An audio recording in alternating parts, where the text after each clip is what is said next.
नमस्कार दोस्तों, मैं राकेश कुमार सो डेफोडिल कोचिंग की ऑनलाइन क्लासेज में आपका हार्दिक स्वागत है। आज हम हिंदी विषय का पहला जो टॉपिक है वो हिंदी भाषा व्याकरण का सामान्य परिचय पर चर्चा करेंगे। दो बिंदु हमारे पास हिंदी भाषा शब्द और व्याकरण, इन शब्दों के बारे में हम चर्चा करेंगे। तो पहला जो टॉपिक शब्द लेता हूँ मैं, भाषा। तो ये जो शब्द है भाषा, इस शब्द की उत्पत्ति किस प्रकार हुई है इसके बारे में हम देखें तो भाषा शब्द बास धातु से बना है। किससे बना है? बास धातु से बना है। और जहाँ पर धातु की बात आ जाती है तो धातु जो रूप होता है वो मूल भाषा के अंदर है। और हम सभी भाषाओं की यदि मूल भाषा की बात करें तो उनकी जो मूल भाषा है वो कौन सी मानी जाती है? संस्कृत मानी जाती है।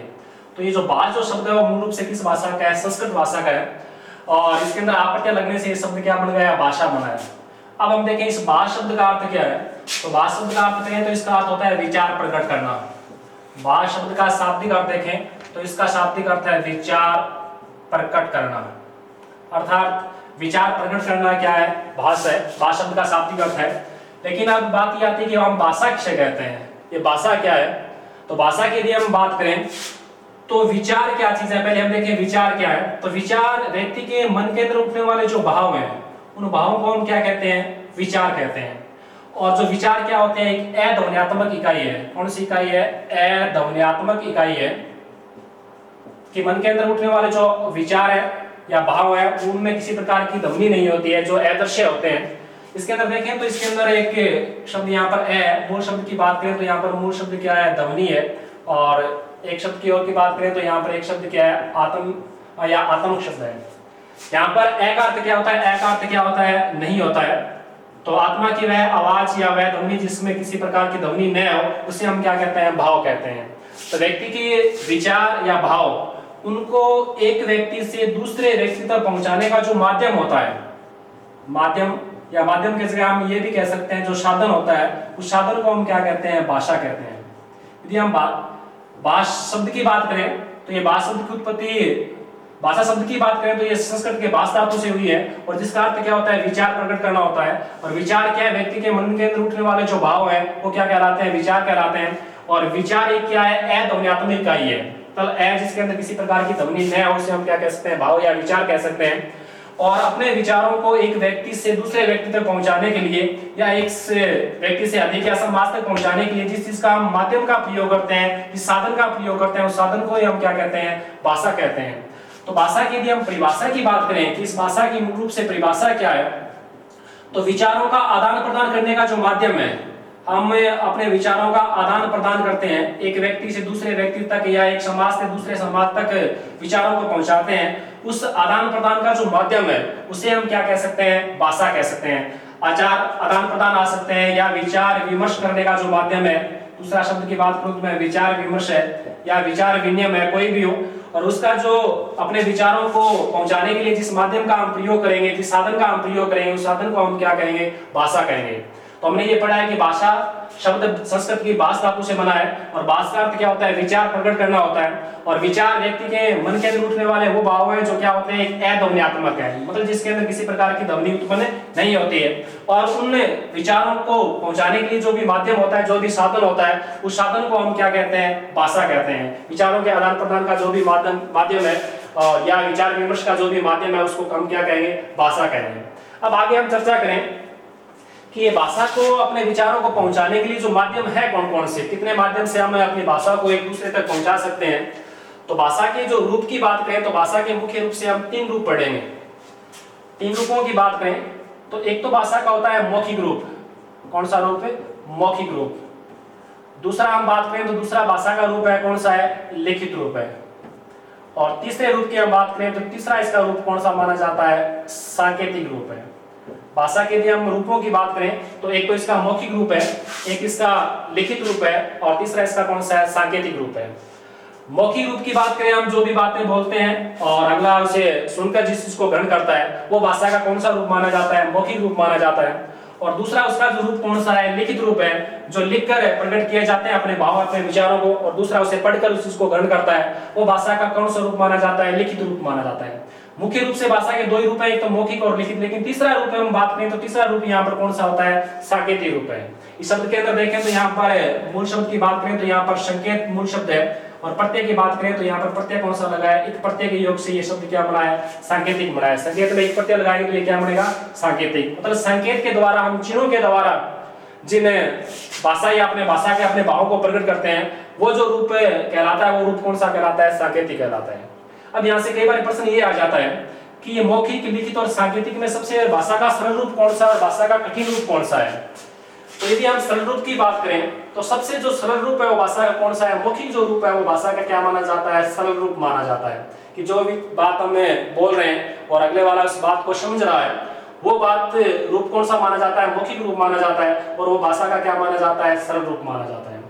लिखित की बात करें तो लिखित रूप सरल भी है और कठिन भी है।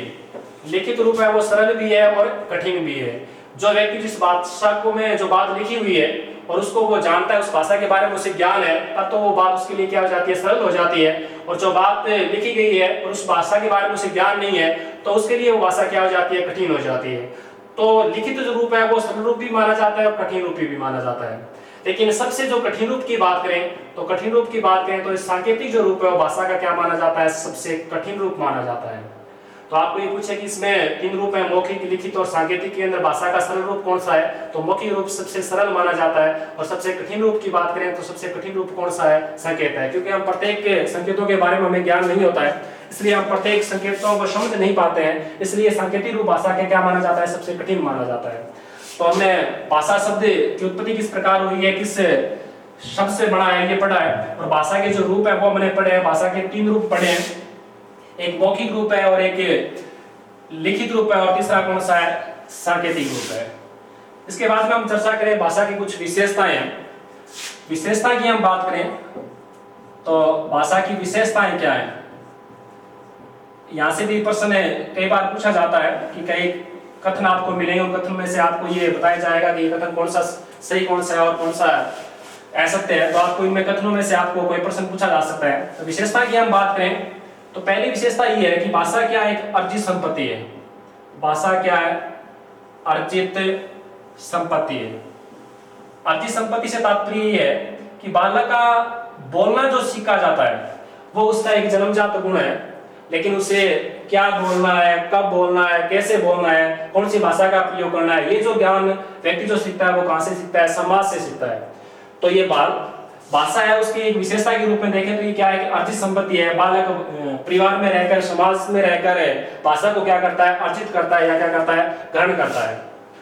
दूसरी बात हमने बताई है कि ये सामाजिक प्रक्रिया अनुकरण के द्वारा सीखा जाता है। तो समाज में रहकर बालक सीखता है और ये अनुकरण करता है, तो ये पद्धति कौन सी मानी जाती है, अनुकरणजन्य पद्धति है। मतलब भाषा का ज्ञान बालक क्या करता है, अनुकरण के माध्यम से भाषा का क्या करता है, बालक ज्ञान ग्रहण करता है। तो इसलिए ये जो भाषा की विशेषता क्या है, अनुकरणजन्य पद्धति है। अनुकरण के माध्यम से जो बालक है वो भाषा का क्या करता है, ज्ञान ग्रहण करता है। तीसरी हम बात करें तो भाषा का कोई मानक रूप नहीं होता या मानक रूप होता है। तीसरी बात हम करें, भाषा परिवर्तनशील प्रक्रिया है, परिवर्तनशील प्रक्रिया है। इसका तात्पर्य ये है कि भाषा का जो रूप है वो समय के अनुसार क्या होता रहता है, परिवर्तन होता रहता है। क्या हमने देखा है कि पहले जो संस्कृत भाषा थी, पाली थी, प्राकृत थी, समय के अनुसार उसमें परिवर्तन हुआ है, और तो इसलिए भाषा क्या है, परिवर्तनशील है। भाषा का स्वरूप समय के अनुसार क्या होता रहता है, परिवर्तन होता रहता है, तो इसलिए भाषा क्या है, परिवर्तनशील है। अगली विशेषता के रूप में हम देखें तो कोई भी भाषा होती है उसका अपना एक क्या होता है, एक मानक स्वरूप होता है। कोई भी भाषा होती है उसका अपना क्या होता है, एक मानक स्वरूप होता है। मानक स्वरूप से तात्पर्य ये है कि हम हिंदी भाषा की बात करें या अन्य भाषा की बात करें तो कोई भी भाषा होती है उसका एक निश्चित व्याकरण होता है और उसकी एक लिपि होती है। हिंदी की बात हम करें तो हिंदी भाषा की यदि हम लिपि की बात करें तो इसकी जो लिपि है वो कौन सी मानी जाती है, देवनागरी मानी जाती है। कौन सी लिपि है, देवनागरी लिपि है। और देवनागरी लिपि की अपनी कुछ विशेषताएं हैं, जिसके अंदर इतने वर्णों की संख्या है, कितने मानक वर्ण होंगे, किस प्रकार लिखा जाएगा, स्वर कौन से हैं, व्यंजन कौन से होते हैं। तो इस प्रकार भाषा का अपना क्या होता है, कि मानक स्वरूप भी होता है। तो भाषा एक अर्जित संपत्ति है। भाषा व्यक्ति समाज में रहकर या परिवार में रहकर अनुकरण के द्वारा जो भाषा का ग्रहण करता है, इसलिए अनुकरणजन्य पद्धति भी है। भाषा समय के अनुसार परिवर्तन होती रहती है, तो इसलिए भाषा क्या है, परिवर्तनशील पद्धति है। और चौथी विशेषता के अंदर देखें तो भाषा का अपना क्या होता है, एक मानक स्वरूप होता है। भाषा का अपना क्या होता है, मानक स्वरूप होता है। और इसलिए भाषा काल के अंदर जो लिपि और व्याकरण की बात करें तो इसकी एक लिपि की हिंदी की बात करें तो इसकी देवनागरी लिपि है और इसके मानक वर्णों की संख्या है, व्यंजन इतने हैं, स्वर इतने हैं, इसमें मानक रूप होता है।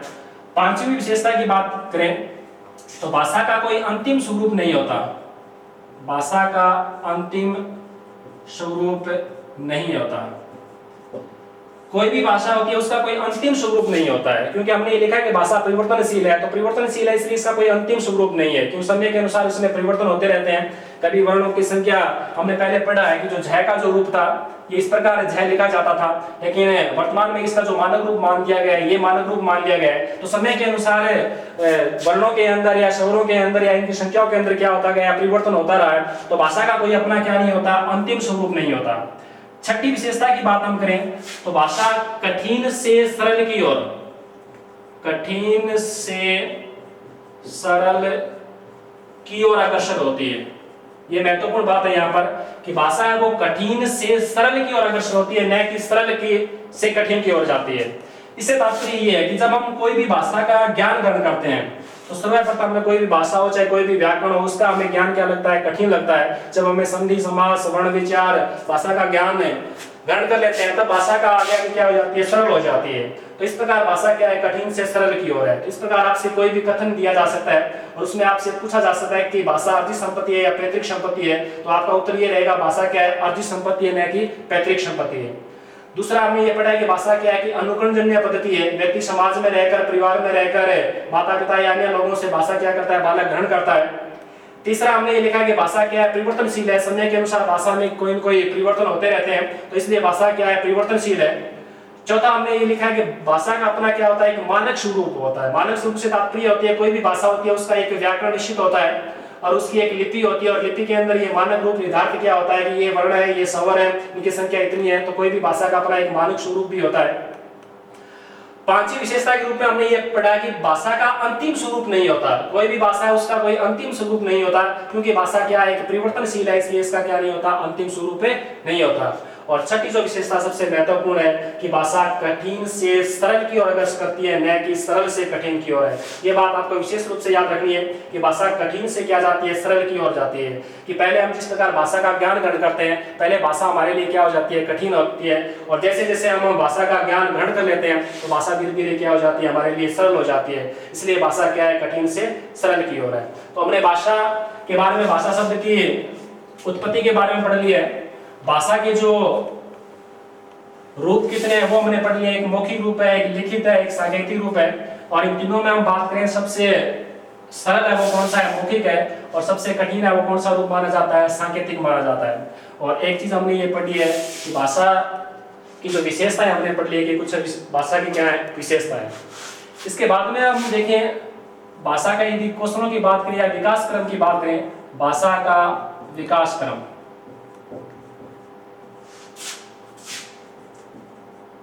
भाषा के यदि विकास क्रम की हम बात करें कि हिंदी भाषा का उद्भव या विकास किस प्रकार हुआ, तो हम देखें कि सर्व प्राचीन जो भाषा थी वो कौन सी मानी गई है, संस्कृत मानी गई है। प्राचीन काल में संस्कृत के दो रूप प्रचलित हैं। एक तो संस्कृत का जो रूप है वो कौन सा है, वैदिक संस्कृत है। कौन सा संस्कृत थी, वैदिक संस्कृत। और दूसरा इसका जो रूप माना गया है वो कौन सी है, लौकिक संस्कृत है। वैदिक संस्कृत और लौकिक संस्कृत। हमारे प्राचीन काल के अंदर जो वेद लिखे गए थे और उपनिषद लिखे गए थे, उनकी जो भाषा थी वो भाषा कौन सी थी, वैदिक संस्कृत थी। प्राचीन काल के अंदर चारों जो वेद लिखे गए या उपनिषद लिखे गए हैं उनकी जो भाषा है वो कौन सी है, वैदिक संस्कृत है। लेकिन वैदिक संस्कृत में कुछ परिवर्तन किया गया, उसे कुछ सरल बनाया गया कि आम लोग उसे समझ सकें। तो जो दूसरा इसका रूप आया वो कौन सा था, लौकिक संस्कृत था। और जो हमारे रामायण है जो वाल्मीकि ने लिखी है, महाभारत है, इनकी जो भाषा है वो भाषा है वो कौन सी है, लौकिक संस्कृत है। तो प्राचीन काल की जो भाषा है वो कौन सी मानी जाती है, संस्कृत मानी जाती है। संस्कृत के दो रूप थे, एक तो वैदिक संस्कृत, दूसरा कौन सा है, लौकिक संस्कृत है। वैदिक संस्कृत की बात करें तो इसके अंदर जो वेद उपनिषद लिखे गए हैं उनकी भाषा है वो कौन सी है, वैदिक संस्कृत है। और रामायण महाभारत जो गीता लिखी गई है उनकी जो भाषा हुई कौन सी थी, लौकिक संस्कृत है। इसके बाद में संस्कृत के बाद में हम बात करें तो जिस भाषा का उद्भव और विकास हुआ वो भाषा कौन सी थी, पाली थी। कौन सी भाषा थी, पाली थी। और उस समय जो धर्म की बात करें तो धर्म कौन सा था? बौद्ध धर्म था। बौद्ध धर्म की यदि आपको ये पूछे कि बौद्ध धर्म के अंदर जो त्रिपिटक जो ग्रंथ लिखा गया है उसकी जो भाषा है वो भाषा कौन सी है? तो कौन सी भाषा है? पाली भाषा है। तो पाली भाषा के बाद में आगे जो भाषा आई वो भाषा कौन सी थी? प्राकृत भाषा थी। और प्राकृत भाषा की बात करें तो यहाँ पर जैन धर्म की जो भाषा है, जैन धर्म की जो भाषा है वो भाषा कौन सी है? प्राकृत भाषा है। यदि इस बौद्ध शब्द के अंदर यदि हम बात करें, इसके अंदर मूल शब्द की बात करें तो यहाँ पर मूल जो शब्द है वो कौन सा है? बुद्ध मूल शब्द है। कौन सा है? बुद्ध मूल शब्द है। और आपको यदि प्रत्यय के रूप में पूछे तो यहाँ पर प्रत्यय कौन सा है? अप्रत्यय है। बुद्ध में यदि हम अप्रत्यय का योग करते हैं तो ये शब्द क्या बनता है? बौद्ध बनता है। जैन शब्द की हम बात करें तो इसके अंदर जो मूल शब्द की बात करें तो यहाँ पर मूल शब्द क्या है? जीन है। जिनके अंदर यदि हम अप्रत्यय लगाएंगे तो यहाँ पर ये शब्द क्या बना है? जैन बना है। तो हम भाषा की बात करते हैं तो भाषा यहाँ पर मूल भाषा संस्कृत थी। उसके दो रूप प्रचलित है, एक तो वैदिक संस्कृत है, दूसरा कौन सा है? लौकिक संस्कृत है। हमने ये पढ़ा है कि वैदिक संस्कृत के अंदर वेद जो उपनिषद लिखे गए थे वो वैदिक संस्कृत में लिखे गए, और रामायण महाभारत जो गीता लिखी गई वो कौन से लिखी गई? लौकिक संस्कृत में लिखी गई। इसके बाद में जो भाषा का उद्भव विकास हुआ भाषा कौन सी है? पाली है। और पाली किस धर्म की भाषा है? तो बौद्ध धर्म की भाषा है। और जो बौद्ध धर्म के त्रिपिटक जो ग्रंथ लिखे गए हैं वो किस भाषा में लिखे गए हैं? तो पाली भाषा में लिखे गए हैं। इस शब्द के बारे में हमने चर्चा ये की है कि इसके अंदर जो मूल जो शब्द है वो कौन सा है? बुद्ध मूल शब्द है। और बुद्ध के अंदर अप्रत्यय लगने से ये शब्द क्या बन गया है? बौद्ध बना है। पाली के बाद में आगे जो भाषा का उद्भव और विकास हुआ भाषा कौन सी है? प्राकृत है। और प्राकृत भाषा किस धर्म की मानी जाती है? तो ये जैन धर्म की भाषा मानी जाती है। और जैन धर्म की यदि हम बात करें तो ये मूल जो शब्द है वो इसके अंदर जिन है, और जिनके अंदर जो अप्रत्यय लगने से ये शब्द क्या बना है? जैन बना है। प्राकृत के बाद की यदि हम बात करें तो यहाँ पर ये भाषा है वो कौन सी है? अपभ्रंश भाषा का उद्भव हुआ। कौन सी? अपभ्रंश भाषा।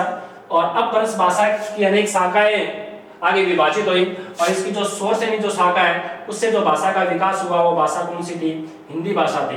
तो इस प्रकार यदि हम हिंदी भाषा के उद्भव या विकास क्रम की बात करें तो सर्वप्रथम प्राचीन भाषा संस्कृत थी, उसके बाद में पाली आई, पाली के बाद में प्राकृत आई, प्राकृत के बाद में अपभ्रंश, और सोस्त्रनी अपभ्रंश से जिस भाषा का उद्भव और विकास हुआ वो कौन सा था? हिंदी था। तो इस प्रकार हमने आज भाषा के बारे में, भाषा शब्द के अर्थ की उत्पत्ति के बारे में पढ़ लिया है। भाषा के जो स्वरूप है उसके बारे में हमने पढ़ लिए हैं। इसके रूप या कितने हैं? 3 रूप हैं। और भाषा की हमने विशेषताएं पढ़ ली है कि भाषा की विशेषताएं कितनी है। 5-7 विशेषताओं के बारे में हमने पढ़ा है। और भाषा का जो विकास क्रम है वो विकास क्रम के बारे में पढ़ा है। अब हम आगे भाषा का संवैधानिक जो उल्लेख किया गया है, संविधान में कहां पर उल्लेख किया गया है, हिंदी भाषा के बारे में या भाषा के बारे में संविधान में कहां पर उल्लेख किया गया है, उस पर आज हम चर्चा करेंगे। तो अगला हमारा ये है संवैधानिक प्रावधान की, जो भाषा का जो संविधान के अंदर कहां पर प्रावधान किया गया है। तो यदि हम संवैधानिक प्रावधान की बात करें तो ये संवैधानिक प्रावधान क्या है? देखो, भाषा का संवैधानिक प्रावधान, संवैधानिक प्रावधान यहाँ में संविधान में उल्लेख करें कि भाषा संबंधी संविधान में कहां पर उल्लेख किया गया है।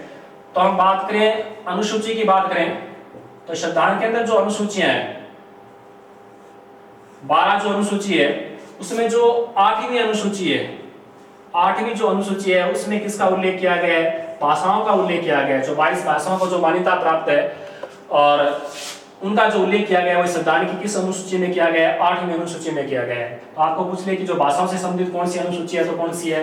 8वीं अनुसूची है। यदि भाग की बात करें 22 जो भाग हैं उसमें से 17 नंबर जो भाग है, उस 17 नंबर जो भाग है वो किससे संबंधित है? भाषा से संबंधित है। यदि आपको भाग से संबंधित पूछे संविधान के अंदर तो भाग नंबर 17 के अंदर भाषा के बारे में उल्लेख किया गया है। अनुसूची की बात पूछे तो 8वीं अनुसूची के अंदर भाषा का उल्लेख किया गया है।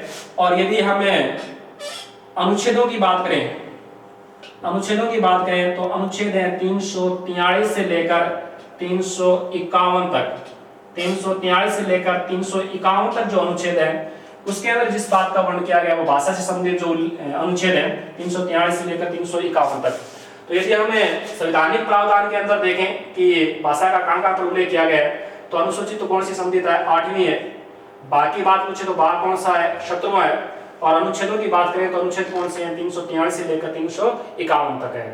तो हमने भाषा का विकास क्रम भी पढ़ लिया है, भाषा के जो रूप है वो भी हमने पढ़ लिए हैं, भाषा की विशेषता है वो भी हमने पढ़ ली है, और भाषा का संविधान में कहां पर उल्लेख किया गया है, संवैधानिक प्रावधान है उसके बारे में भी हमने पढ़ लिया है। अब हमने दो शब्दों पर चर्चा की, एक तो भाषा है और दूसरा कौन सा है, व्याकरण है। तो हमने भाषा शब्द के बारे में विस्तार से अध्ययन कर लिया है कि भाषा शब्द की उत्पत्ति किस प्रकार हुई है, ये किसकी विशेषता क्या है, सामान्य रूप से इसके स्वरूप कितने हैं या संविधान में कहाँ पर इसका उल्लेख किया गया है। अब हम देखते हैं व्याकरण शब्द पर चर्चा करते हैं। दूसरा शब्द हमने लिया है व्याकरण। इस शब्द का यदि विभाजन करें तो इसके अंदर वी प्लस में आ प्लस में कर प्लस में अन प्रत्यय। यदि हिंदी के दृष्टिकोण से हम देखें तो इसके अंदर दो उपसर्ग हैं, एक तो वी उपसर्ग है, एक आ उपसर्ग है, एक कर उपसर्ग है, और प्रत्यय के रूप में देखें तो प्रत्यय यहाँ पर कौन सा है, अन है। यदि हम संस्कृत के रूप में इस शब्द का विभाजन करें तो वी आ धातु रूप यहाँ पर क्या हो जाएगा, कई धातु है, और प्रत्यय की हम बात करें तो यहाँ पर जो प्रत्यय संस्कृत का वो कौन सा है, लूट प्रत्यय है। संस्कृत के आधार पर देखें तो इसका इस प्रकार विभाजन है, वी आ प्लस में कई धातु के अंदर लूट प्रत्यय है। ये इसका विभाजन हमने किया है, व्याकरण शब्द का हिंदी के दृष्टिकोण से विभाजन किया है, ये संस्कृत के दृष्टिकोण से विभाजन किया है। अब आपको ये पूछे कि व्याकरण जो शब्द है उसका शाब्दिक अर्थ क्या है। ये मैं शाब्दिक अर्थ की बात करूं कि व्याकरण जो शब्द लिखा गया है इसका शाब्दिक अर्थ क्या है, तो इसका शाब्दिक अर्थ है भली प्रकार से समझना, भली भांति या भली प्रकार से समझना। अर्थात व्याकरण वह शास्त्र, वह विद्या या वह रचना है जिसके अंदर हमने वर्णों के बारे में, शब्दों के बारे में, वाक्यों के बारे में या भाषा के बारे में संपूर्ण रूप से जो ज्ञान करवाया जाता है वो किसमें कराया जाता है, व्याकरण में करवाया जाता है। तो व्याकरण शब्द का यदि विभाजन हमने देखे तो वी आ कर और अन प्रत्यय के योग से बना है, और संस्कृत के आधार पर देखें तो वी आ और कई धातु के अंदर कौन सा प्रत्यय है, लूट प्रत्यय है। और इस व्याकरण शब्द का यदि हमें शाब्दिक अर्थ की बात करें तो इसका शाब्दिक अर्थ है भले प्रकार से समझना या भली भांति समझना। अब हम व्याकरण दृष्टिकोण से यदि व्याकरण की परिभाषा की बात करें कि व्याकरण की परिभाषा क्या है, तो हम कह सकते हैं कि व्याकरण वह शास्त्र है, व्याकरण वह शास्त्र है, या व्याकरण वह विधा है, या व्याकरण वह रचना है। कि व्याकरण वह शास्त्र है, व्याकरण वह विधा है, व्याकरण वह रचना है, या व्याकरण वह पुस्तक है जिसके अंदर भाषा के शुद्ध उच्चारण, शुद्ध लेखन और शुद्ध भाषा का प्रयोग करना जो सिखाया जाता है उसे हम क्या कहते हैं, व्याकरण कहते हैं। तो एक बार भाषा की परिभाषा के बारे में हम देखें कि भाषा की व्याकरण की परिभाषा क्या है। तो व्याकरण वह शास्त्र या वह विधा, समानार्थी शब्द है, पर्यायवाची शब्दों का मैं प्रयोग कर रहा हूँ, शास्त्र है, विधा है, रचना है या पुस्तक है। तो व्याकरण वह शास्त्र है, वह विधा, वह रचना या वह पुस्तक है जिसके अंदर शब्दों के उच्चारण, शब्दों का लेखन और शब्दों का शुद्ध रूप से प्रयोग करना जो सिखाया जाता है या भाषा का शुद्ध रूप से प्रयोग करना सिखाया जाता है वो क्या है, व्याकरण है। अब हम व्याकरण के अंगों की बात करें तो व्याकरण के मुख्य अंग कितने हैं। तो व्याकरण के मुख्य अंगों की बात करें तो इसके अंग कितने हैं, 3 मुख्य अंग है। कि हमने ये पढ़ा है कि व्याकरण वह विधा है जिसके अंदर वर्णों का शुद्ध रूप से उच्चारण करना सिखाया जाता है, लेखन कार्य सिखाया जाता है और भाषा का शुद्ध रूप से प्रयोग करना सिखाया जाता है। तो पूरे व्याकरण को 3 खंडों में बांटा गया है। 3 खंडों में बांटा गया है। तो 3 खंड मुख्य रूप से हैं कौन से, एक तो आता है आपके वर्ण विचार है, दूसरा जो टॉपिक है वो कौन सा है, शब्द विचार है, वर्ण विचार और शब्द विचार। तीसरे हम टॉपिक की बात करें तो तीसरा जो अंग है वो कौन सा है, वाक्य विचार है। पूरा का पूरा जो व्याकरण है वो 3 खंडों में बांटा गया है, एक वर्ण विचार है, एक शब्द विचार है और तीसरा कौन सा है, वाक्य विचार है। अब हमने पढ़ा है कि व्याकरण के अंदर व्याकरण वह शास्त्र या विधा है जिसके अंदर भाषा का उच्चारण, लेखन और उसका प्रयोग करना सिखाया जाता है। तो प्रयोग करना कहाँ पर सिखाया जाता है या उच्चारण कहाँ पर सिखाया जाता है या लेखन कार्य कब सिखाया जाता है। तो हम वर्ण विचार की बात करें तो भाषा का शुद्ध रूप से उच्चारण करना, भाषा का शुद्ध रूप से उच्चारण का जो ज्ञान करवाया जाता है वो हमें किसके माध्यम से होता है, वर्ण विचार के माध्यम से होता है। तो व्याकरण का मुख्य उद्देश्य तात्पर्य क्या माना जाता है, भाषा का शुद्ध रूप से उच्चारण माना जाता है। और उच्चारण का ज्ञान हमें कब होगा, जब हमें ज्ञान किसका होगा, वर्ण विचार का ज्ञान होगा। वर्ण विचार के माध्यम से हम ये समझते हैं कि जो हिंदी के अंदर जो वर्ण है, वर्ण कितने हैं, उसका उच्चारण किस प्रकार किया जाता है, कै वर्ण का उच्चारण कहाँ से होता है, च कहाँ से है, स्वर कौन से है, व्यंजन कौन से है, इस चीज का जो ज्ञान करवाया जाता है वो कहाँ से करवाया जाता है, वर्ण विचार में कराया जाता है। तो जब हमें वर्ण विचार का ज्ञान हो जाता है, इसका मतलब हम भाषा का शुद्ध रूप से उच्चारण करना सीख जाते हैं।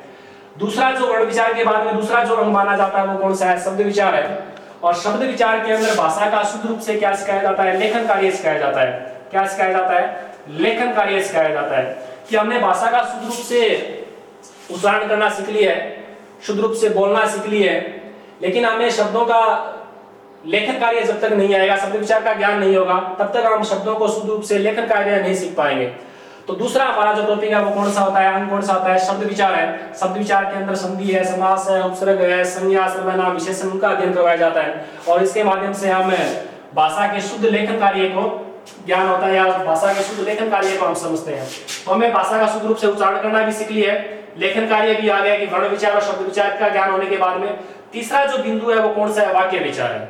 वाक्य विचार के द्वारा हमें क्या सिखाया जाता है कि भाषा का हमें शुद्ध रूप से हम प्रयोग किस प्रकार करें।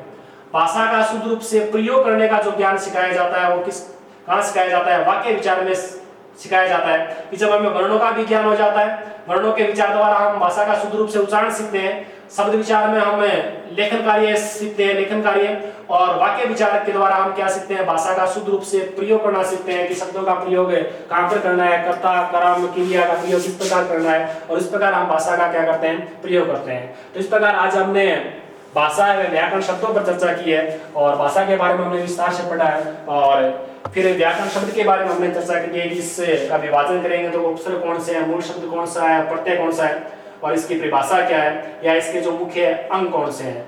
और आगे कल हमारा जो टॉपिक शुरू होगा वो यहाँ से होगा आपका वर्ण विचार। वर्ण विचार के बारे में हम विस्तार से पढ़ेंगे, वर्णों की संख्या कितनी है, वर्ण कितने प्रकार के हैं, कौन कौन से वर्ण है या नहीं है। धन्यवाद।